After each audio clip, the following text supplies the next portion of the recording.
What's up guys, it's Tia and I want to share with you how I turned wash day from a nightmare to an actual pleasant experience. Her hair, this is what I'm typically working with, very dry, but it is easily moisturized, and once I got to understand that, it made everything easier. Her hair loves water. A lot of people ask me, what's her hair type and this, and I don't know. But pretty much this is the definition of what goes on with her hair. I have narrowed it down to pre-pooing her hair before I do anything, which is basically how I'll saturate the hair, especially the ends, with a water mixed with conditioner. Sometimes I'll throw oils in there, and that will give me the slip that I need and the ability to be able to go through her hair safely.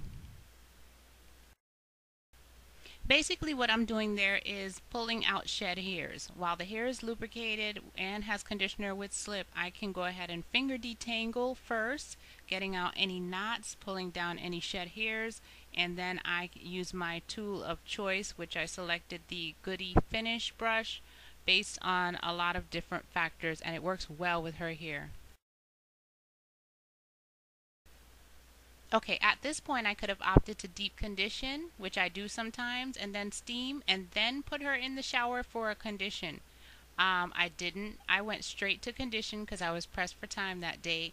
And what this means is I put more conditioner in her hair to finally remove all of the shed hairs. I'm going to rinse that, and that's going to let all the shed hairs, you're going to see her picking some out. That's going to let all of the shed hairs come out. Why this is important is you want to do this before you shampoo, because once you shampoo, those shed hairs will lock up onto the hairs that are still attached, and that's what causes the single strand knots. And we've been able to avoid this. She used to be the queen or the princess of single strand knots, and this technique has definitely helped us out.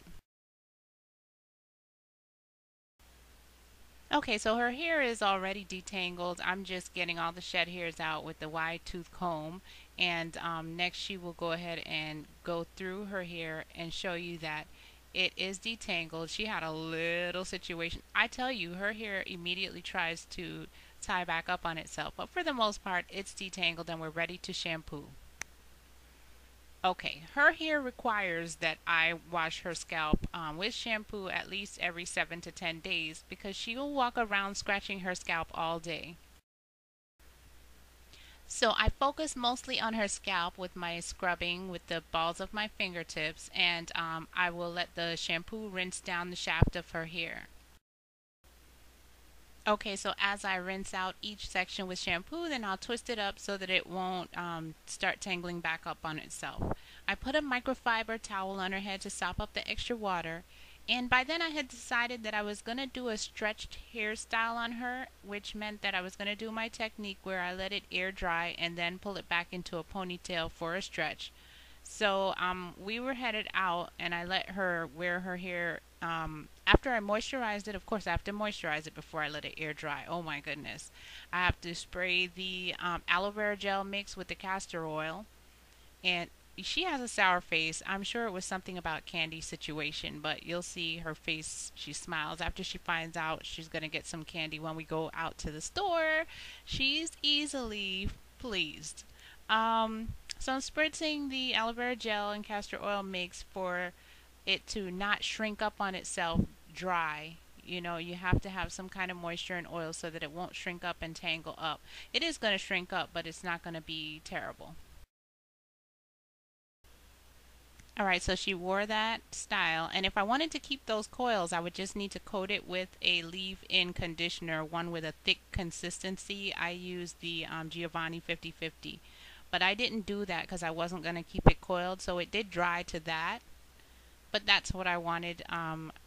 I wanted it air dry, and then I pulled it back into a ponytail. As you can see, it's kind of stretched, and then that's when I took the ponytail out. Now what I'm doing is I spritzed it with some more aloe vera gel, castor oil mix, so that I could manipulate it into this. I'm going to do about 4 to 6 plaits on the hair, and I'm rubbing shea butter mixture along the hair shaft for the stretch. And I'm going to put the few plaits in for a braid out, a stretch braid out. There are so many styling options for fine hair. My only concern is always that it's something that will last 5 to 7 days, preferably 7 days, that I could go unmanipulated, no combing, no brushing, no pulling, just moisturizing. And that's ideal for length retention. Okay, and last, about that dry matte hair look that she had in the beginning of the video, that's how her hair ends up when she doesn't have the correct moisture levels. I've been playing around with a mixture of like the Jane Carter Nourish Spot, Nourish and Shine, mixed with Aubrey Organic Honeysuckle Rose, something I wouldn't mind leaving in, and a nice oil. And that's been giving me great results, soft and shiny, as you can see. I'll go over how we style her hair for the rest of the week with this wash day.